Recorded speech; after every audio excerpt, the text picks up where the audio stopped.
A paz esteja com todos. Meu nome é Miguel e sou discípulo de Emanuel, Justiça Nossa. Bem-vindos novamente ao quadro Todos Podem Perguntar. 9. Parte 2 das perguntas. Confira a parte 1 das perguntas no card.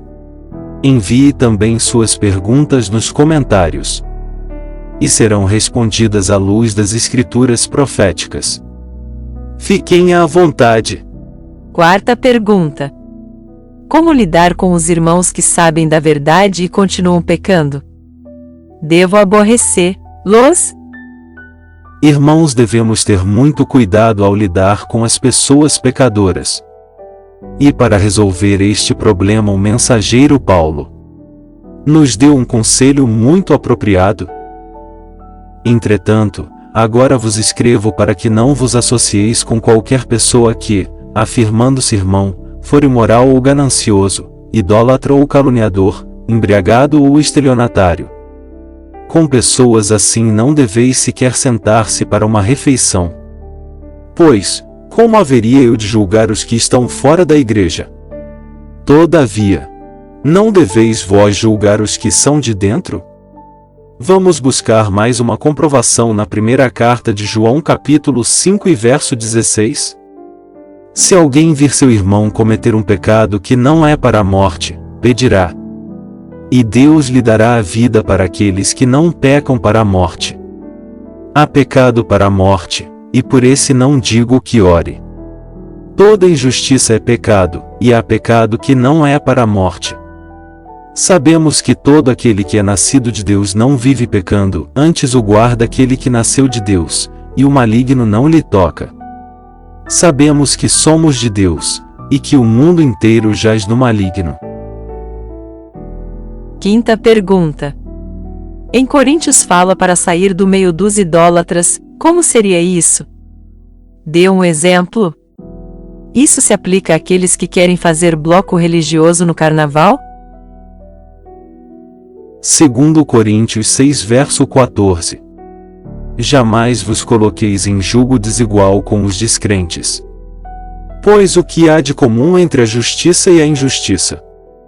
Ou que comunhão pode ter a luz com as trevas? Que harmonia entre Cristo e Belial? Que parceria pode se estabelecer entre o crente e o incrédulo? E que acordo pode existir entre o templo de Deus e os ídolos? Porquanto somos santuário do Deus vivo. Como declarou o próprio Senhor: habitarei neles e entre eles caminharei. Serei o seu Deus, e eles serão meu povo. Portanto, saí do meio deles e separai-vos, diz o Senhor, e não toqueis em nada que seja impuro, e eu vos receberei.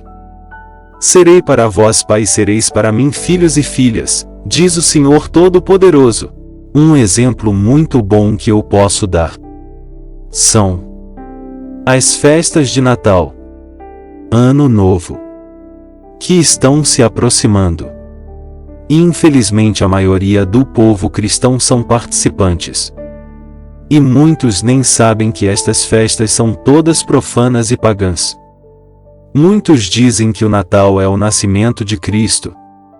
Mas isso é mentira.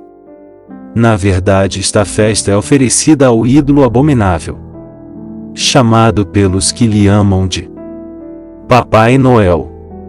A segunda festa é o Ano Novo, e é oferecida ao deus romano chamado Janus, de duas caras, o deus dos portões. E há muitas outras, como por exemplo o Carnaval, Festa Junina, e o dia de São Cosme e São Damião. Tudo isso são frutos da idolatria e levam à morte. Sexta pergunta.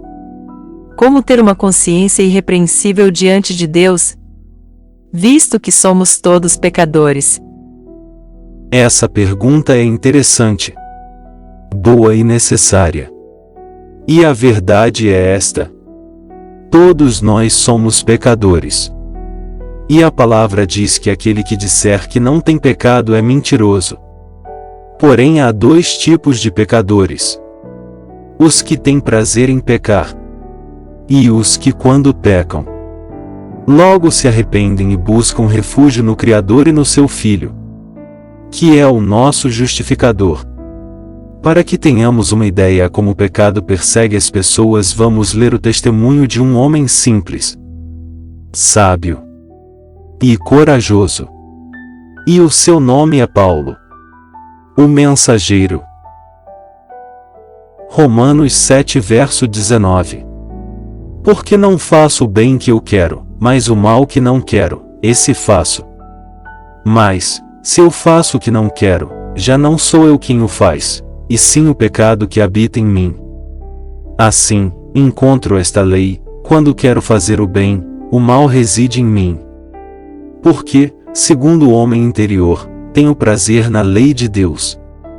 Mas vejo nos meus membros outra lei que, guerreando contra a lei da minha mente, me faz prisioneiro da lei do pecado que está nos meus membros. Podemos entender que havia no interior do mensageiro Paulo um grande conflito. Porque uma das funções do inimigo é perseguir os santos. Por isso que o Salvador disse para os seus discípulos: vigiai e orai sem cessar. E Tiago nos dá outro conselho infalível para resolver este problema. É só colocar em prática. Tiago 4 verso 7. Sujeitai-vos, pois, a Deus, resisti ao diabo, e ele fugirá de vós. E para vencer esta luta, precisamos também colocar em prática o conselho de Davi, que é o poder da meditação. Salmos 1 verso 1. Bem-aventurado o homem que não anda segundo o conselho dos ímpios, nem se detém no caminho dos pecadores, nem se assenta na roda dos escarnecedores. Antes tem o seu prazer na lei do Senhor, e na sua lei medita de dia e de noite. Pois será como a árvore plantada junto a ribeiros de águas, a qual dá o seu fruto no seu tempo, as suas folhas não cairão, e tudo quanto fizer prosperará. Continua na próxima parte destas perguntas, que sairá em breve. A paz esteja com todos. Amém.